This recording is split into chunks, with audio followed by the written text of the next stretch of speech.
هذا النبي الكريم اللهم صل على محمد وعلى آل محمد في العالمين إنك حميد مجيد.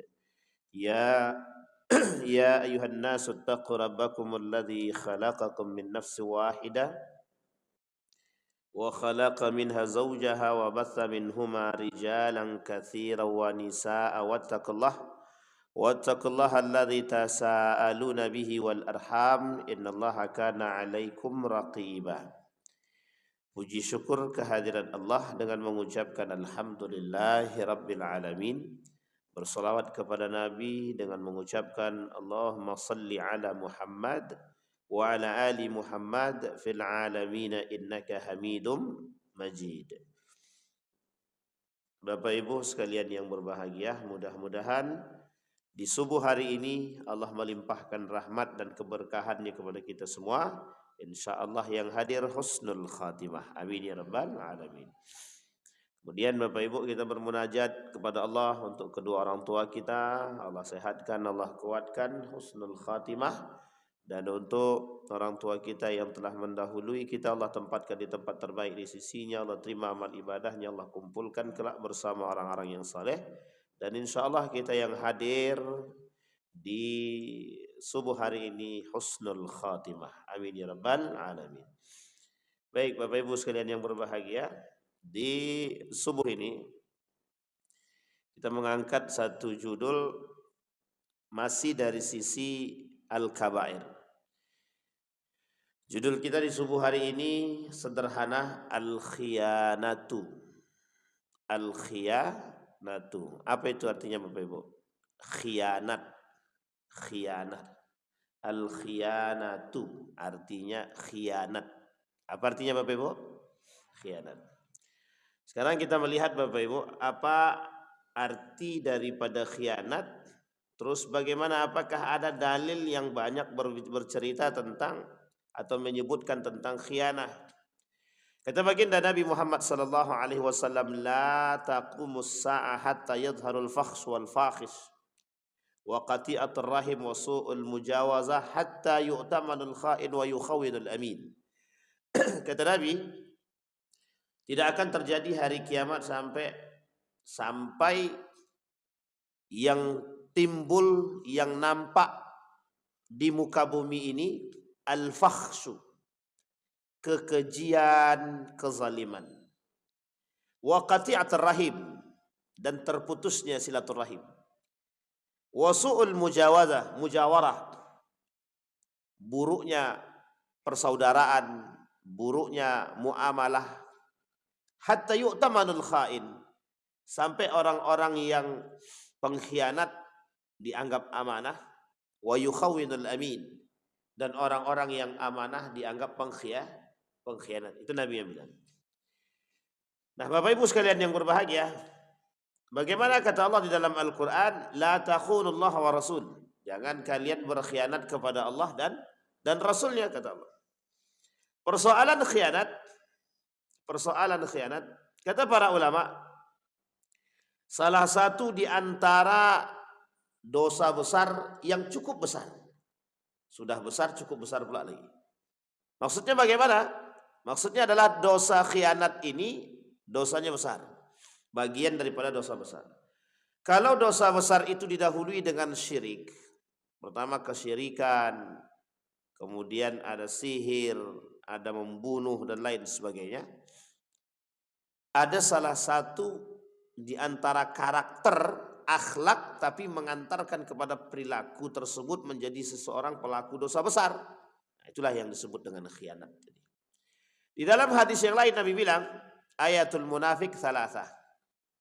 Tanda orang munafik 3. Yang pertama kata baginda Nabi, idza haddatsa kadzaba wa idza wa'ada akhlafa wa idza tumina khana. Yang pertama, kalau dia bicara dusta. Tanda orang munafik. Yang pertama, kalau dia bicara dusta. Kalau yang kedua, kalau dia berjanji dia mengingkari. Yang ketiga, kalau dia dikasih amanah berkhianat. Nah, ini dah tahu semua. Addul amanah ila man i'tamanaka. Penuhilah amanah itu. Jadilah orang yang bisa menegakkan amanah kalau sudah diberikan amanah. Addil amanata ila man i'tamanaka. Tunaikan amanahmu kepada siapa? Orang yang telah mengangkatmu menjadi seorang yang diberi amanah oleh mereka yang memberikan amanah. Nah, ini poin penting bagi kita. Baik Bapak Ibu.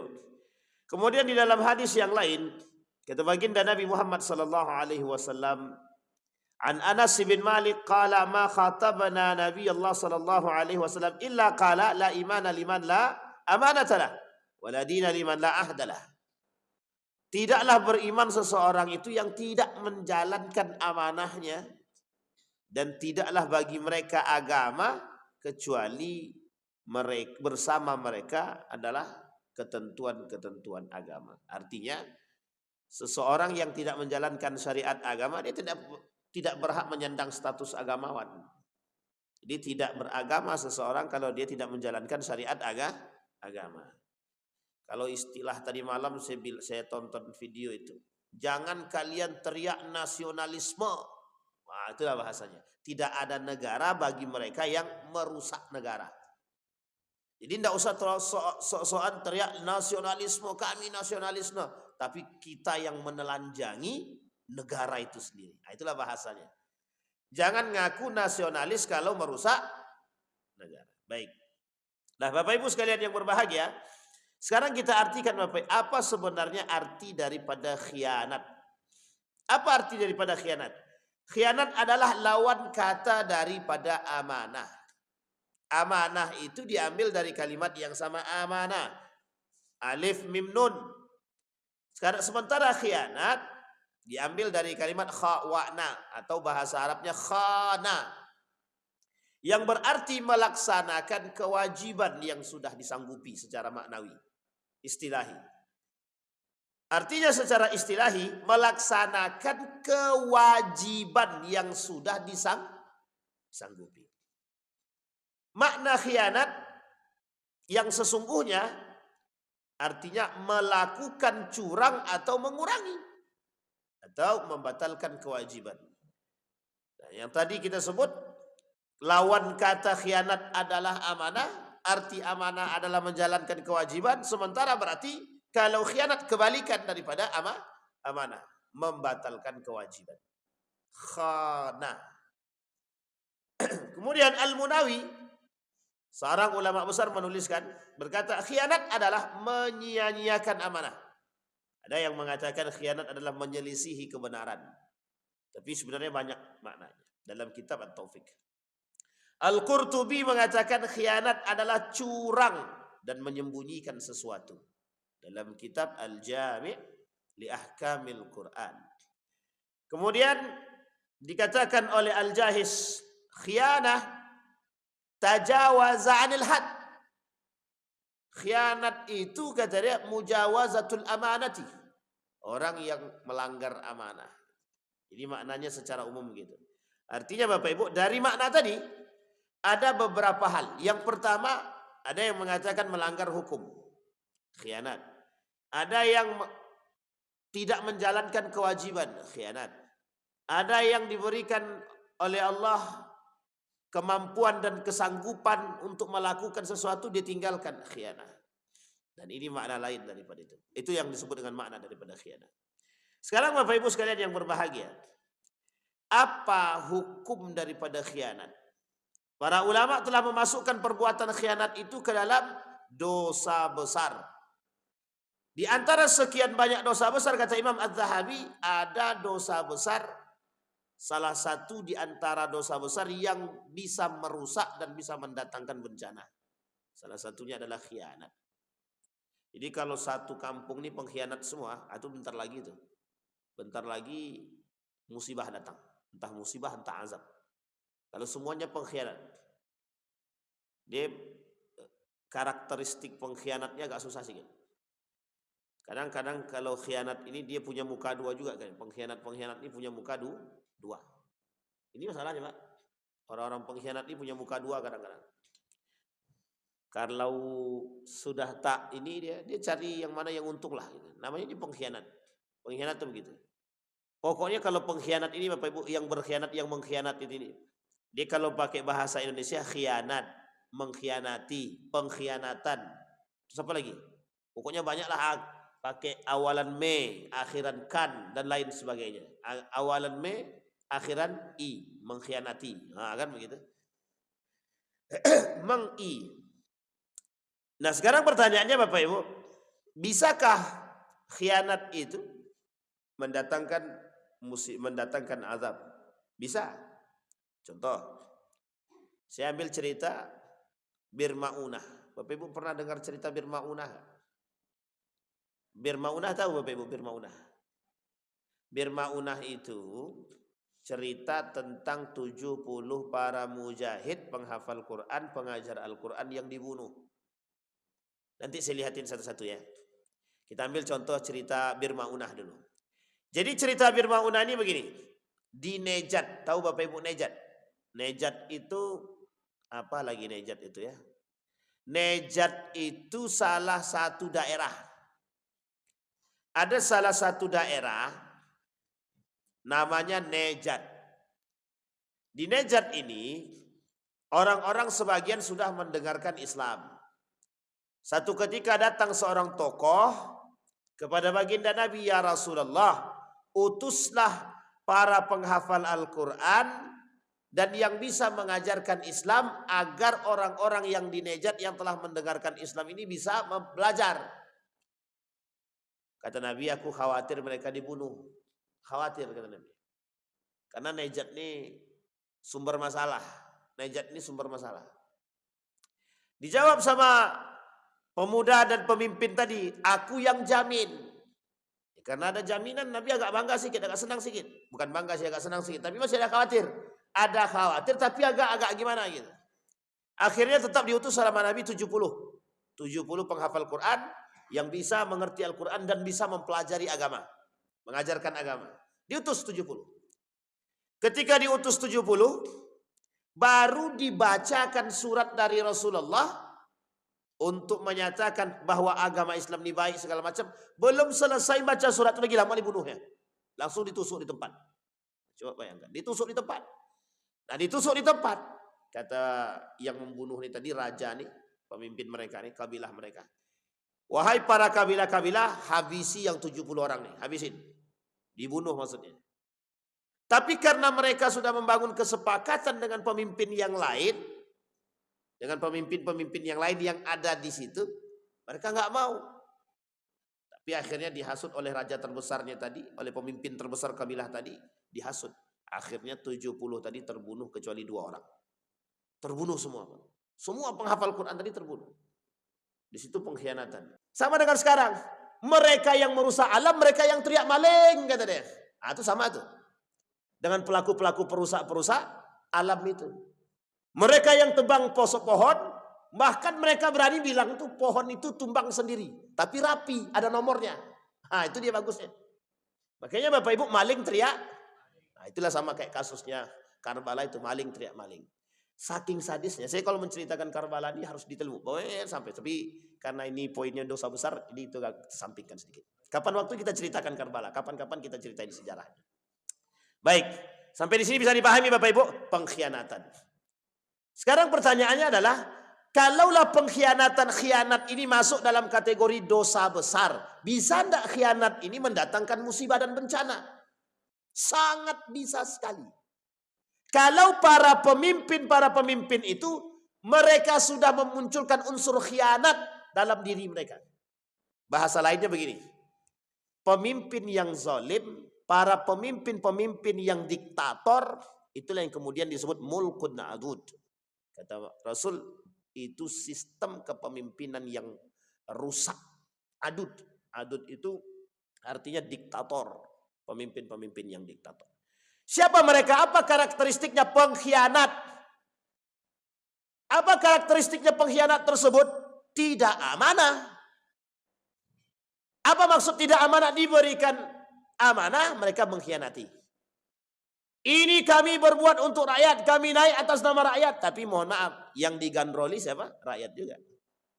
Itulah bahasa pengkhianat tadi. Dulu jujur.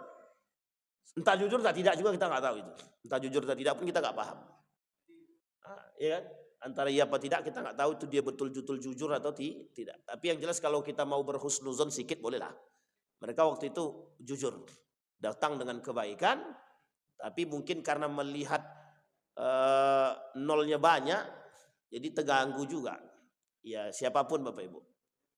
Baik Bapak Ibu. Nah sekarang Bapak Ibu pertanyaannya, apakah musibah yang datang ini adalah bagian daripada perbuatan pengkhianatan yang dilakukan oleh pemimpin, oleh manusia, oleh pejabat, oleh siapapun, sehingga Allah datangkan bencana, Allah datangkan musibah? Itu pertanyaan. Titik.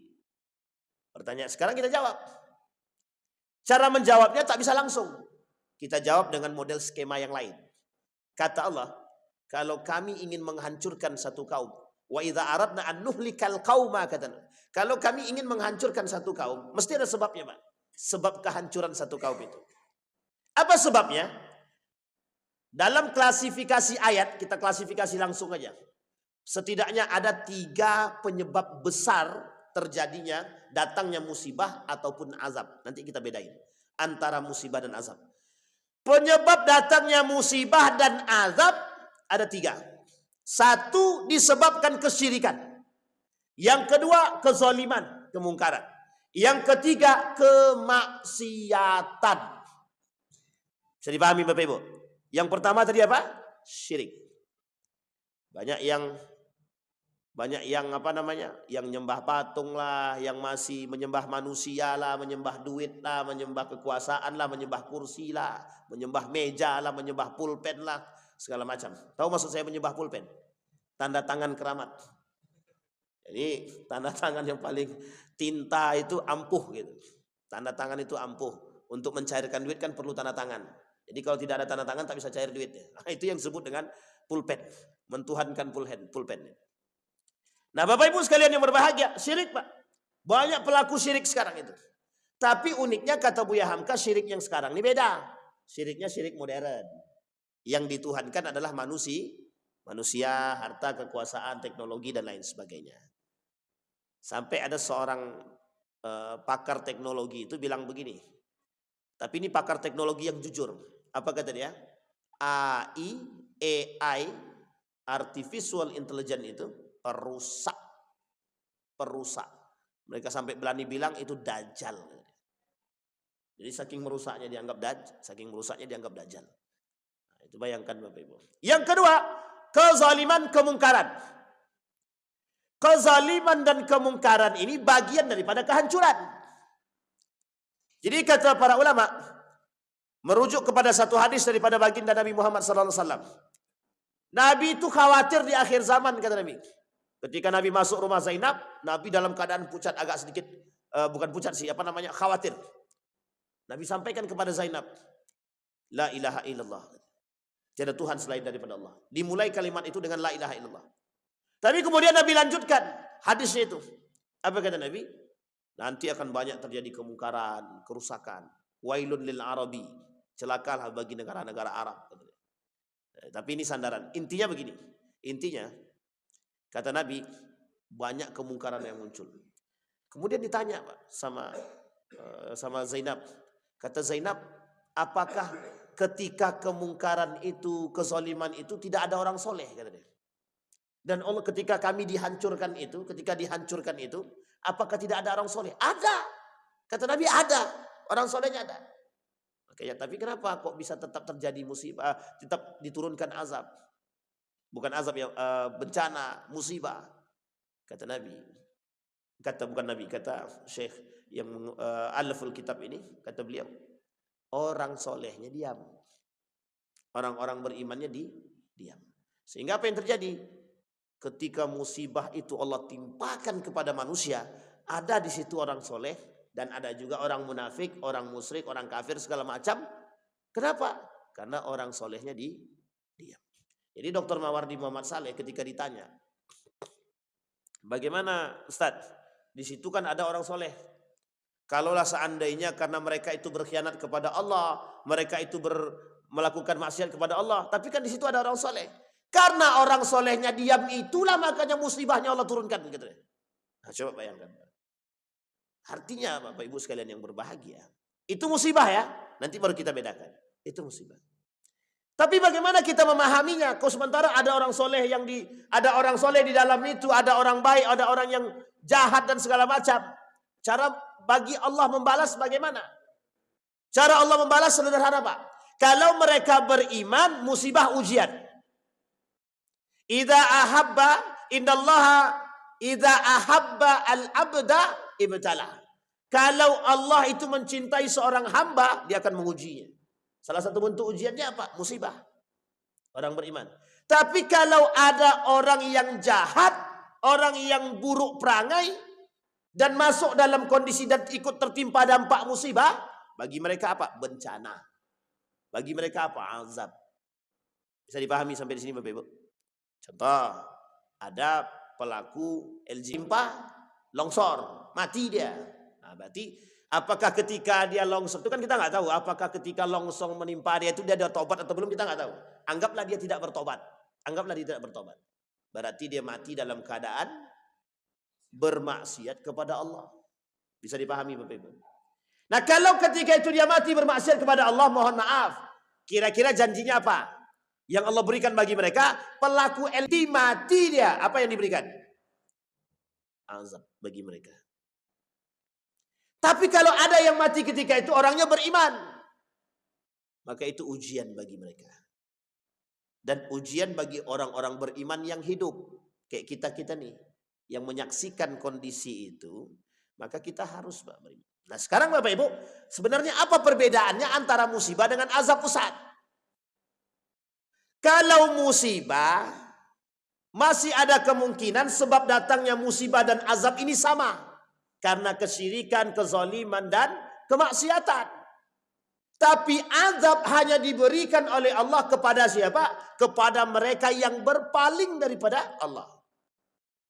Tapi bagi orang yang soleh, beriman, bukan azab. Tapi itu ujian. Nah, sekarang kita lihat kasus para nabi-nabi sebelumnya.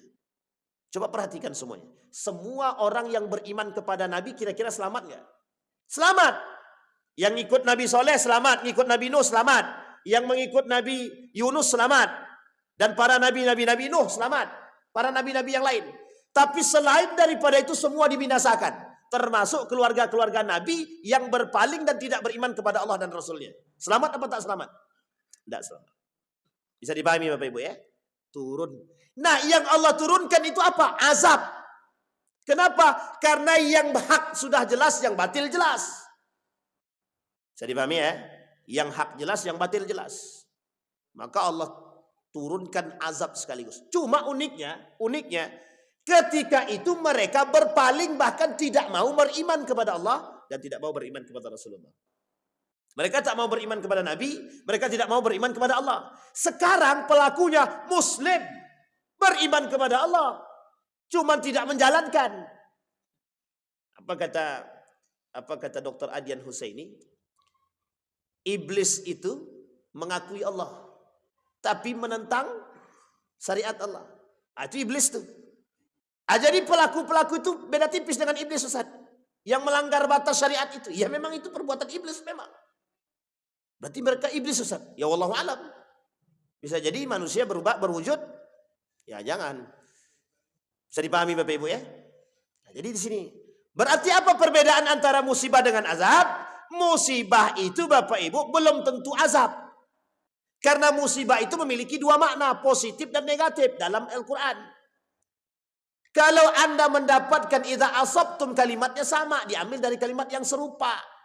Arti musibah apa? Arti musibah itu apa? Tertimpa. Kalau Anda tertimpa kebaikan, maka itu dari Allah. Kalau Anda tertimpa keburukan, itu dari dirimu sendiri. Di sini sebenarnya sudah ada benang merahnya, Pak. Benang merahnya sudah ada. Berarti kalau ada dia mendapatkan kebaikan, itu datangnya dari Allah. Tapi kalau dia mendapatkan keburukan, datangnya dari ulah tangan manusia itu sendiri. Maka kalimat musibah itu diartikan dua. Beriman, ujian bagi orang beriman. Kalau dia bagi orang yang tidak beriman, maka bisa diartikan musibah, bencana, ataupun azab. Bisa dipahami Bapak Ibu ya? Bisa dipahami? Berarti sekarang ini bagaimana kasusnya Pak Ustaz? Kasusnya begitu, musibah. Musibah yang melanda saudara kita, baik di Aceh, baik Sumatera Utara, Sumatera Barat, dan lain sebagainya. Yang perlu dipahami lagi, kata Allah di dalam Al-Quran, tidak ada satu musibah, ujian, azab yang Allah turunkan tanpa izin Allah. Tidak ada. Semuanya atas izin Allah. Nah, yang tadi yang saya sebutkan, sebab diturunkannya bencana, azab, ujian, 3. Setidaknya secara garis besar. Adanya unsur kesyirikan, adanya kezaliman, adanya kemaksiatan. Sekarang kita lihat satu-satu. Kita kesampingkan kesyirikan. Kezaliman dulu kita lihat. Kira-kira khianat itu zalim gak? Pengkhianatan itu zalim apa tak zalim? Zalim.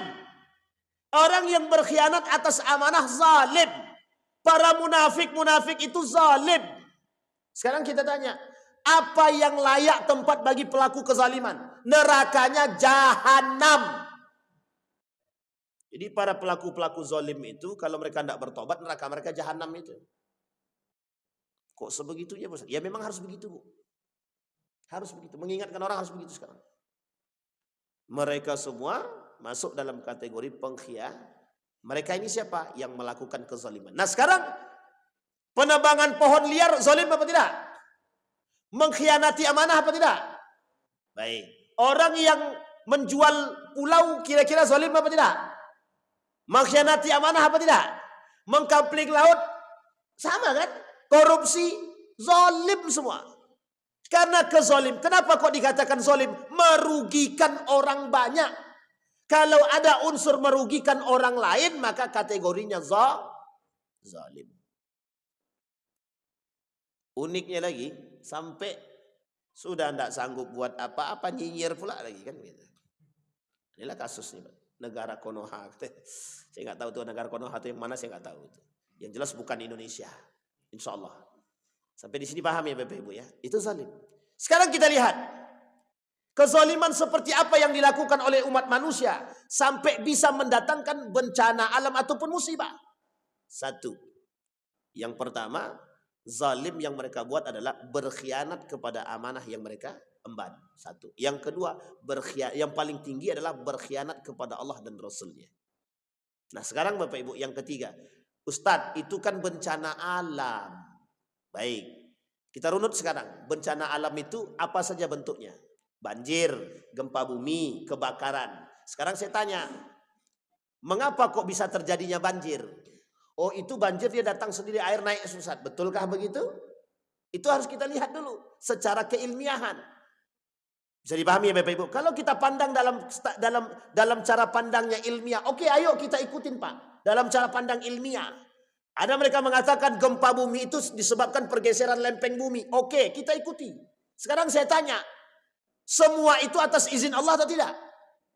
Kalau Allah mau buat. Jadi kalau tidak, nggak akan terjadi Pak. Nah sekarang kita kembalikan. Kalau pohon ini dipotong semua, tandus dia, kira-kira mungkin nggak hujan itu datang, banjir itu naik? Sangat mungkin sekali. Kan kita tahu Pak, cara sederhananya begini. Ada mangkok, ini ada mangkok nih Pak. Ada mangkok kecil. Ada 2 mangkok. Satu mangkok di situ ada kapas, satunya lagi tanpa ada kapas. Kira-kira mangkok yang ada kapas ketika disiram air, kira-kira airnya masuk ke kapas itu. Ya kan? Kira-kira air itu meresap di kapas apa tidak? Meresap di kapas. Lah yang satunya, satu mangkok tidak ada kapas, di mana dia mau meresap? Istilahnya begitu Pak. Lah sekarang mana yang kemungkinan besar yang muncul banjir itu? Yang ada kapas atau yang tidak ada kapas?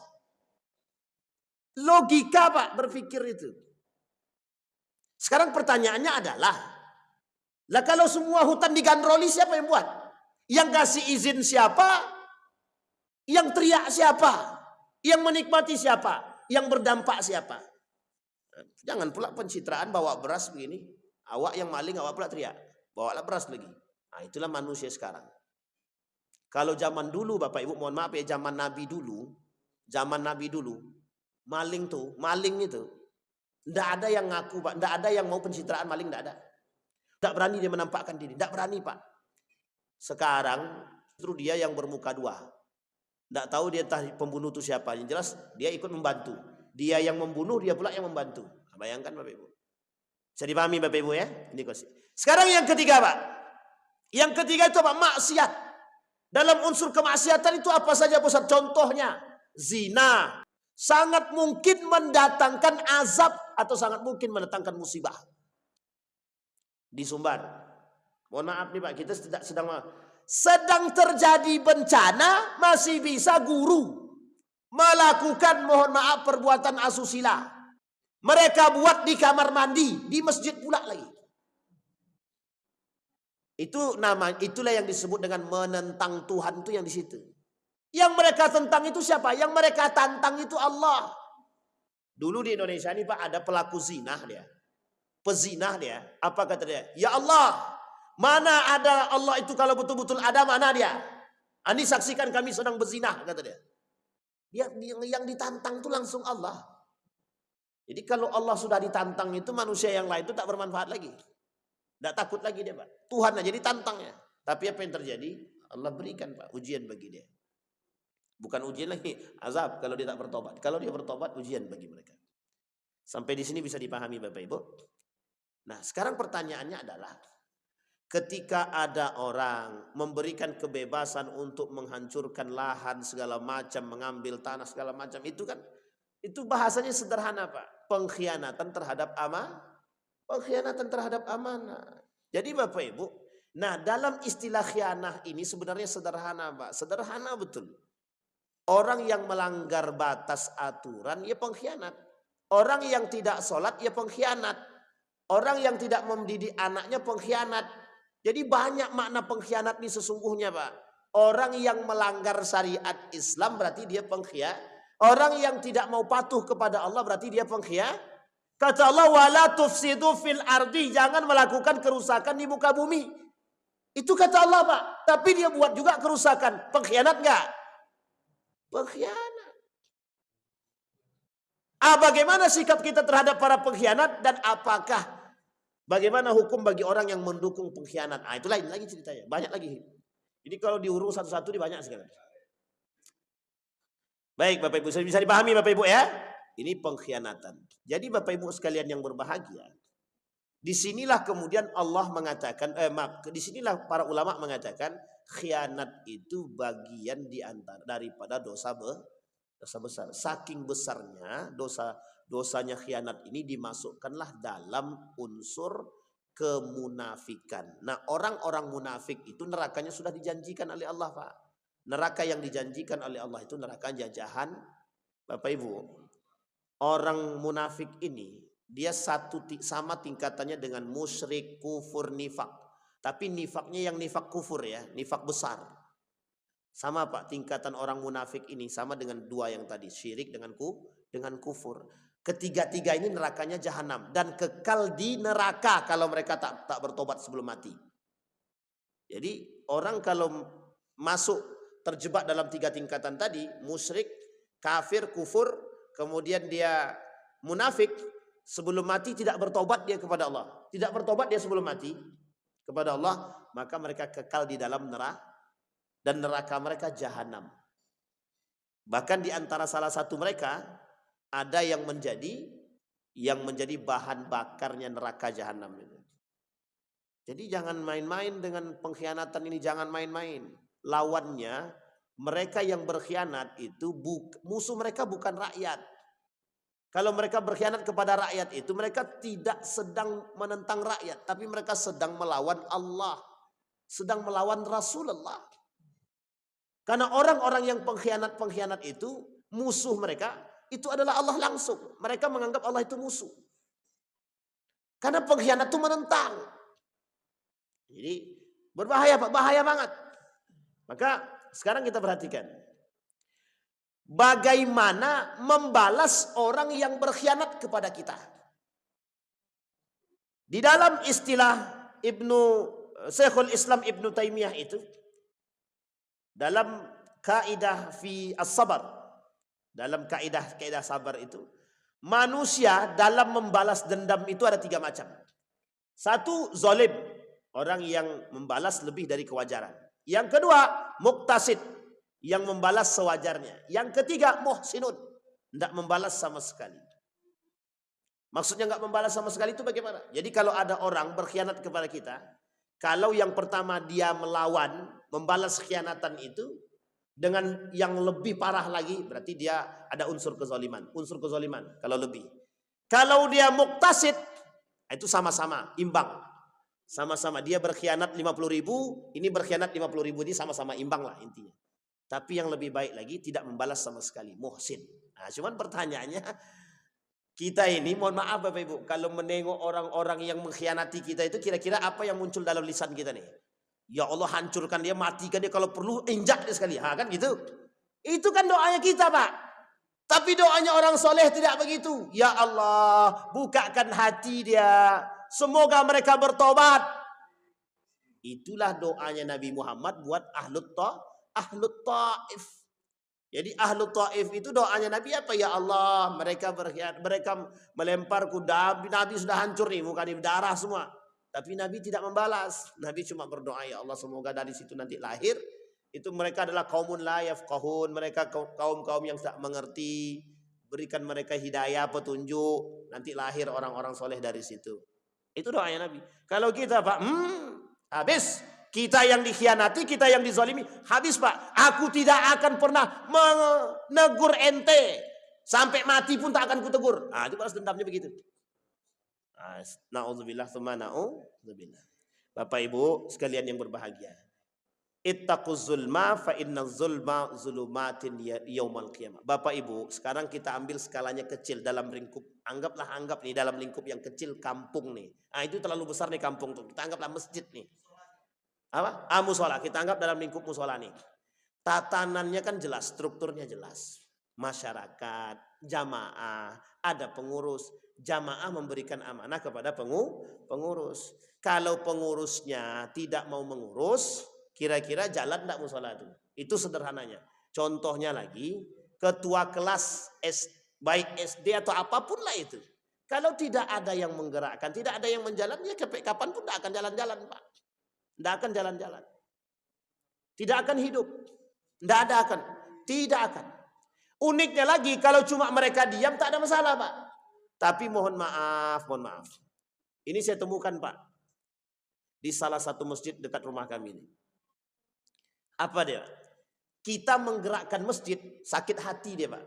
Oh ini orang baru datang, sudah buat rusuh di masjid padahal kita menghidupkan kajian. Ketika kita keluar dari situ, kajian itu hidup pun tidak. Malah mati.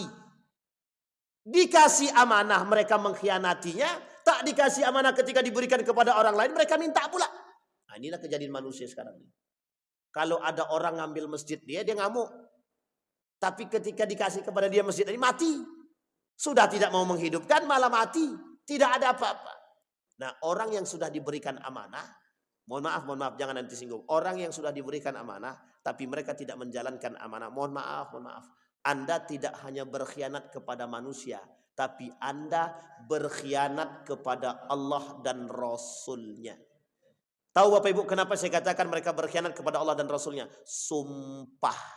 Sumpah. Ustaz, mereka itu kan pejabat-pejabat itu juga bersumpah Ustaz. Ya itu tadi. Sumpah itu ada sumpah palsu. Bukan sumpah serapa ya, tapi sumpah palsu. Tapi ada yang sumpahnya beneran, cuma ketika melihat itu banyak kali nolnya, angkanya, digitnya, itu yang membuat mereka berkhianat atas sumpah. Bapak Ibu, ada satu hal yang perlu Bapak Ibu pahami. Setiap orang yang bersumpah dan mereka mengkhianati sumpah, wajib bayar kafarat, wajib bayar denda. Itu orang yang bersumpah, dia melanggar sumpah, wajib bayar denda. Salah satu dendanya berpuasa. Salah satu dendanya. Jadi jangan main-main Pak dengan sumpah itu. Orang yang bersumpah atas nama Allah jangan main-main. Tapi kalau ada orang bersumpah main-main atas nama Allah, musuhnya siapa? Lawannya siapa? Langsung Allah. Tempatnya apa? Langsung neraka. Apa kata Nabi? Ada orang bersumpah atas nama Nabi Muhammad. Kata Nabi, kalau bersumpah atas nama aku, kata Nabi, berdusta atas nama Nabi, mangkadzdzaba alayya muta'ammidan falyatabawa maq'adahu minan nar. Orang yang berdusta atas nama Nabi dan Allah, mereka langsung Pak nerakanya jelas. Nerakanya apa? Jahanam. Langsung neraka, langsung masuk neraka. Nah, sama Pak, pelaku-pelaku yang diberikan amanah tadi, kalau mereka berhasil menjalankan amanah, mereka mendapatkan posisi terbaik. Tapi kalau mereka mengkhianati amanah, mohon maaf, masuk dalam kategori nifak. Nah, tinggal lagi apakah nifaknya besar, munafiknya besar ataupun kecil. Kalau munafiknya besar neraka jahanam, kalau munafik kecil tetap masuk neraka. Jadi dua-duanya tetap merugi, tetap masuk neraka. Pilih yang mana biar kami selamat Ustaz? Ya lakukan, laksanakan amanah itu. Tapi kalau kami tak sanggup bagaimana? Mundur. Kalau tak sanggup mundur.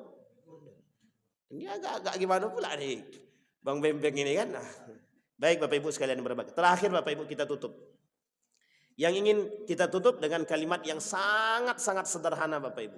Apa kata baginda Nabi Muhammad SAW? Kata Nabi, orang yang selamat daripada fitnah-fitnah seperti ini, mereka yang berpegang teguh dengan Alkitab wa sunnah Al-Quran dan sunnah hadis-hadis Nabi. Dan sunnahnya khulafa'ur rasyidin. Wa sunnatu khulafa'ir rasyidin. Sunnahnya para sahabat. Di sini Bapak Ibu kita mengambil inti. Apa intinya? Yang pertama Bapak Ibu, ketika musibah itu datang, maka Allah memberikan ujian kepada manusia agar mereka berfikir. La'allakum ta'qilun. Orang yang berfikir, tapi cuma sekedar berfikir dia, Allah katakan la'allakum ta'qilun. Tapi ada yang Allah sebutkan dalam Al-Quran, ulul albab. Orang cerdas, beriman, berfikir, mengambil pelajaran, diamalkan. Itu poin pentingnya. Artinya musibah yang Allah berikan bagi ulul albab, orang beriman, diambilnya sebagai bentuk pelajaran, dia masukkan sebagai bentuk tadabburan, dia amalkan. Artinya kalaulah itu disebabkan karena kerusakan, mereka amalkan, tidak lakukan kerusakan. Kalaulah itu karena du'ful iman, lemahnya iman, mereka akan semakin meningkatkan keimanan. Contoh, mohon maaf. Kira-kira datangnya musibah itu bisa tiba-tiba atau memang sudah ditentukan besok akan datang musibah, atau musibah itu datang tiba-tiba? Bagaimana? Tergantung Allah. Dan yang jelas manusia tidak tahu apakah itu musibah atau bukan, manusia nggak tahu. Bisa jadi Allah kasih kita, mohon maaf, sedang tidur tiba-tiba mohon maaf bangun-bangun air sudah di atas. Artinya apa? Kita sudah di atas air. Bisa atau tidak? Bisa. Sedang tidur tiba-tiba ambruk, bisa enggak? Bisa sangat bagi Allah. Kun fayakun. Maka dari itu Bapak Ibu, ketidaktahuan kita akan datangnya musibah dan bencana inilah yang Allah inginkan kepada kita. Bersiaplah. Kalaupun kita harus mati dalam musibah dan bencana, hendaknya matilah dalam keadaan beriman kepada Allah. Bukan dalam maksiat, bukan dalam syirik, bukan dalam kezaliman. Hendaknya kita mati dalam beriman kepada Allah. Itu yang diinginkan oleh Allah. Nah yang kedua Bapak Ibu, Nabi buka dalam ceritanya Zainab tadi, Nabi buka dengan kalimat la ilaha illallah. Satu aja maknanya, jaga akidah. Jaga akidah. Kita ini udah terlalu banyak masalah kita nih Bapak Ibu. Negara kita nih, dunia ini sudah terlalu carut marut. Maka peganglah akidah yang baik, yang benar. Bapak Ibu sholat 5 waktu di masjid. Selalu berbuat baik dengan tetangga. Insya Allah kalau matinya husnul khatimah. Asal tidak mati dalam keadaan kufur, tidak mati dalam keadaan kafir, tidak mati dalam keadaan munafik, tidak mati dalam keadaan musyrik. Maka Bapak Ibu banyak-banyak orang yang memperbanyak istighfar bagian daripada taubat. Jadi sekarang ini Bapak Ibu di akhir zaman ini ada amal ibadah yang bisa Bapak Ibu pegang. Salah satu di antara beberapa amal itu, satu di antaranya istighfar. Banyak-banyak istighfar. Na'udzubillah, bukan na'udzubillah, alhamdulillahnya kalau seandainya kita diwafatkan dalam keadaan ya Allah, astagfirullah. Rupanya mati deh. Atau apalah, datang musibah bencana segala, tapi dalam keadaan beristighfar. Artinya Bapak Ibu, ada orang yang mengakui kesalahannya di hadapan Allah dan dia ingin menjadi lebih baik, kemudian dimatikan. Disitulah poin pentingnya Bapak Ibu, dia mendapatkan kelebihan. Apa kelebihannya? Mati dalam keadaan beriman. Bisa dipahami Bapak Ibu? Yang ketiga, yang perlu kita ambil pelajaran lagi, min asbabi, daripada sebab-sebab halakatil umam, kata Nabi, kehancuran satu kampung, satu kaum, wasyu'ub, dan kabilah dan kelompok. Satu sebabnya.